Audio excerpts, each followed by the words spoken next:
Hi, I'm Clytie Bunyan, business editor with the Oklahoman, and this is Business Now, where we talk about current issues that are affecting Oklahomans.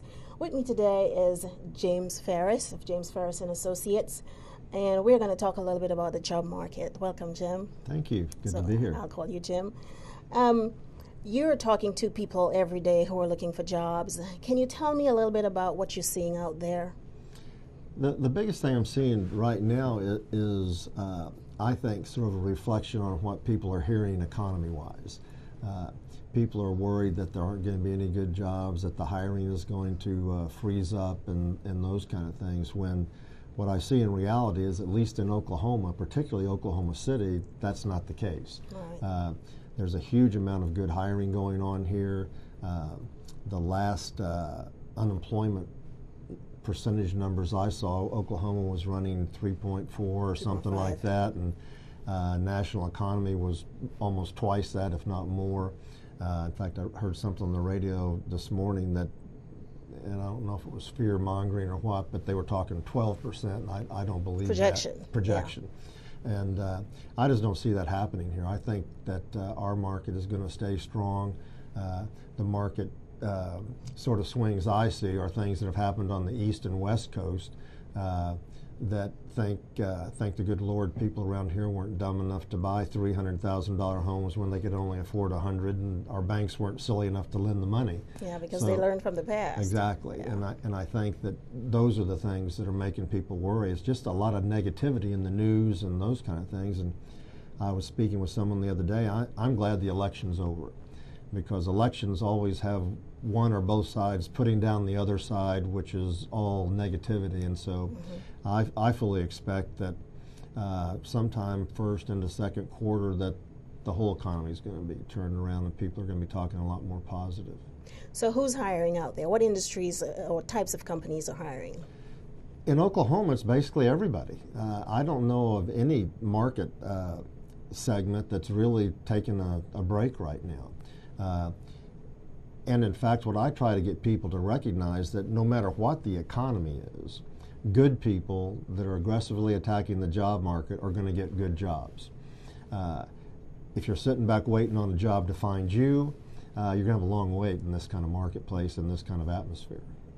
Our jobless rate here, as you said, is probably about half of what the national rate is. But for sure, there are some companies that are shedding jobs. Mm-hmm. What advice would you give to people who are about to enter the job market right now?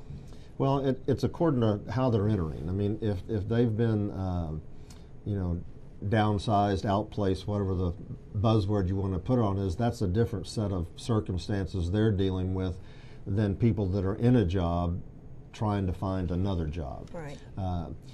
I think one of the key things that both those segments need to do, though, in looking for a new position, is try to find out what the right job for them is. I see people, dozens, every month in my office that don't like their jobs, and you ask them why they don't like them, and they can list off a multitude of reasons they don't like them.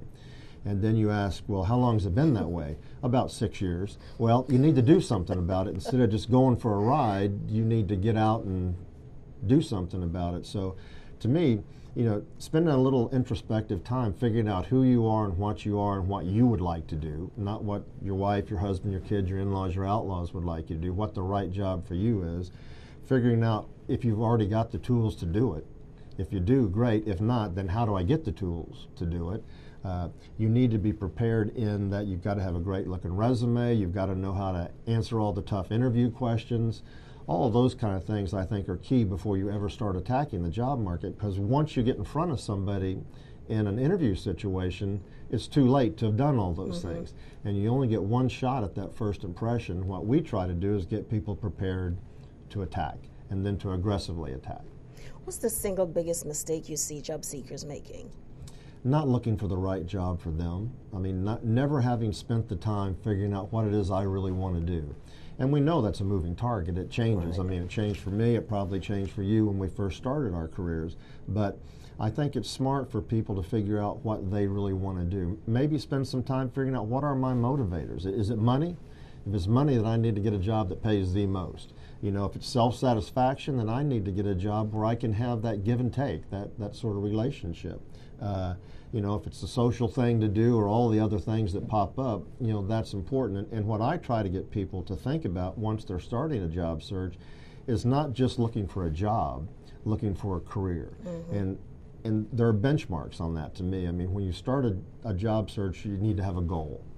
And the goal probably has several different segments to it. The first thing is to find a position you really want. Right. Not somebody else wants you to have or something that's easy to find, those kind of things. Two, I think, would be something that you've got a relationship with, that in this job you feel like you're giving as well as receiving.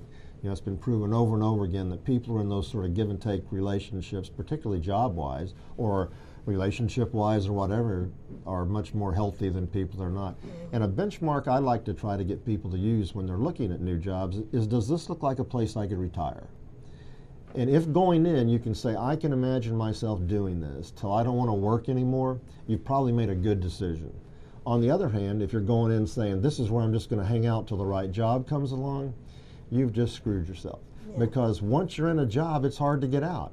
I mean, well, I don't particularly like my boss, I don't like what I'm doing, but I do have income and I've got benefits and I'm paying the rent and I'm feeding the kids, and so you kind of get trapped and it's hard to get out.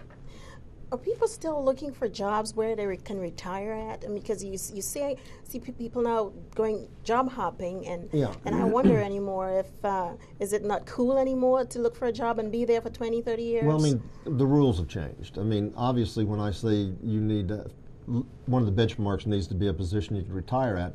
By that, I mean, going in, all the things are there that you could imagine yourself doing that until you don't want to work anymore. But on the other hand, yes, things have changed. I mean, one of the questions I get asked a lot in seminars or talks I'm giving is, do you think companies are as loyal to their people anymore as they used to be? Right. And the answer is no, they're not. We will shed employees to make the bottom line look better or to streamline or whatever we call it. But on the other side, I always ask back, do you think employees are as loyal to the companies anymore as they used to be? And the answer to that is no also. And so it's a two-way street, where our parents went to work and they planned on working there till they got the gold watch. People in our generation now, and certainly the generations after us, are probably going to have 4 to 5 to 6 different positions before they get to that place they can retire. And of course, retirement, how you do it's changing a lot too, and probably will much, much more in the next 10 to 20 years.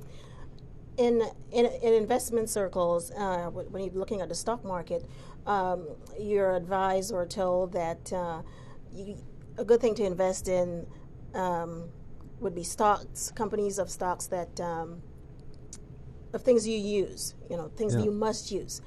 Similarly, is there such a thing as a safe type of company to work for? I don't think so. Not anymore.